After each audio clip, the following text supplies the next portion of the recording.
Sabi rito ng Billionaire News Channel, Congressman Laila De Lima and Father Villanueva filed perjury complaints versus ex-Marines. Sabi rito, mamamayang liberal Representative Laila De Lima and Father Flavie Villanueva filed separate perjury complaints on Monday at the Department of Justice against 18 former Marines. De Lima alleged that the Duterte camp is behind the accusation, calling the claims of corruptions and bribery trumped up and unfair. Villanueva said the ex-Marines falsely implicated him as the point person for meeting with ICC personnel and families of victim extrajudicial killings, asserting he know the victim and the ongoing intimidation they face. Nako po. Ang malakas pang pagpapatunay ng kaso dito is yung pag-amin nila, 'di ba? Anong sabi niya? Anong sabi ng anong sabi ng mga 18 Marines? Sabi, sorry kasi nga nagkamali lang sa paglagay kay ano. Kasi naririnig-rinig lang nila yung pangalan. Naririnig-rinig yung pangalan. Pero sana pala, let me check kung andito yung kay ano, kay Jack Kupal. Si Jack Argota, kilala nyo naman yung Jack Argota, di ba? Let me check kung meron tayo nung kay Jack Argota. Kasi, grabe yung pagkakasabi niya. Grabe talaga. Eto, maganda i-topic to ng kung sino eh. Kasi, grabe ka basusan na itong Jack Argota na to. Biruin mo, sabi meron, ano naman, may ano naman. Hangganan, di ba? Banat Boy Topics. Asan kaya yung kay Jack Argota? Hindi ko makita. Grabe, yung posting niya kay Fiscal EJ.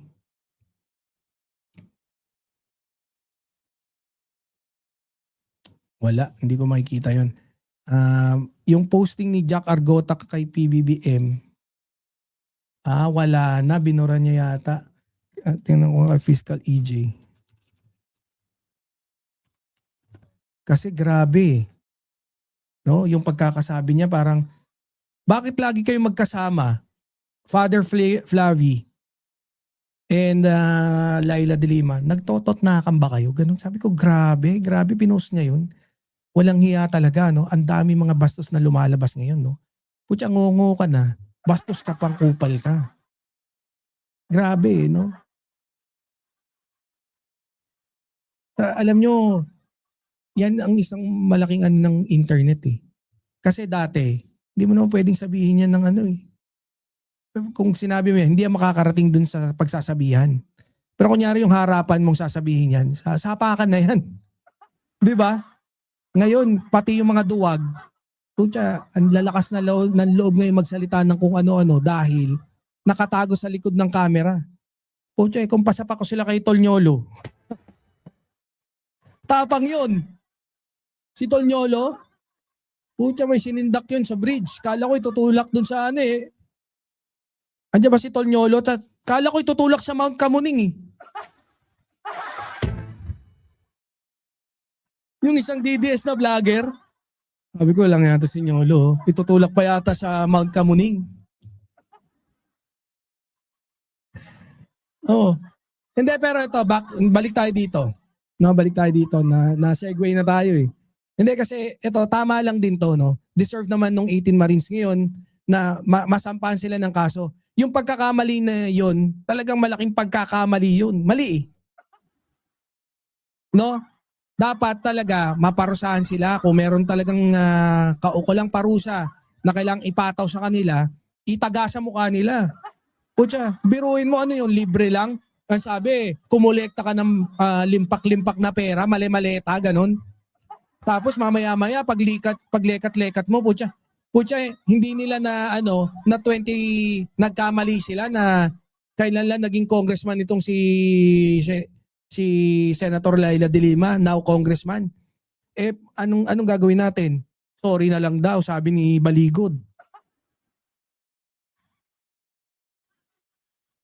May ganyang apelido eh.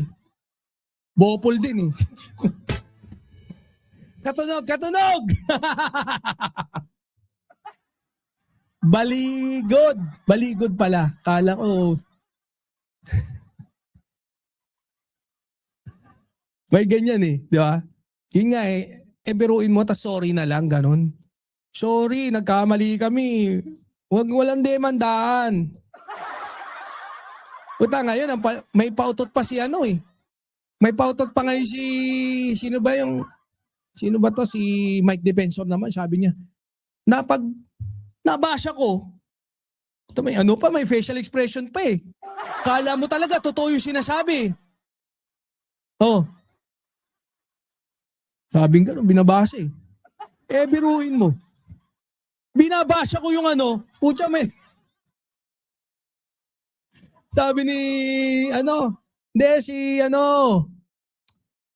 Defensor, sabi niya, binasa ko yung affidavit nila, kaya pala, ganun yung mga sinasabi nila. Dahil, hindi lang pala maleta, may folder din. Maya-maya, envelope na. Folder ba o envelope? Tapos, yun, inaabutan lang pala ng envelope. Sabi daw ni Speaker Martin, abutan mo ako dyan ng 20 pa na envelope. Kasi sino nang hihingi ng envelope? Si Speaker Martin o si... Naloko na.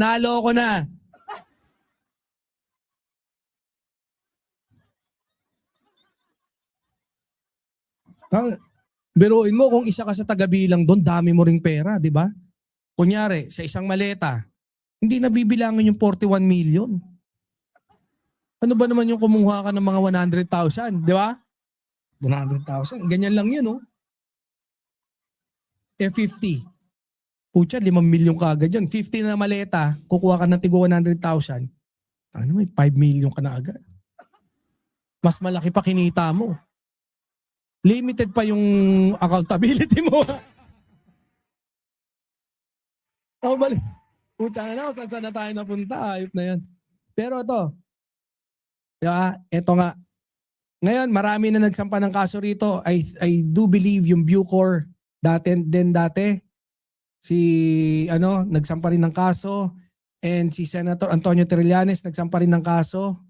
'Di ba? Tatlo na yung nagsampa ng kaso, no? Bali 4. Ayan.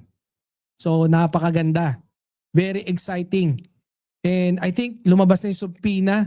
I'm not sure if it's the case for Senator Antonio Trillanes, yung naglabas ng subpoena. I think it's the NBI as well. So, very exciting yan. Kasi may lalabas para na 500. No? Ang galing. Ang problema kasi dyan, ang dami ring nagtatanggol dyan. Madami nagtatanggol. Pinagtatanggol yan si Caballo.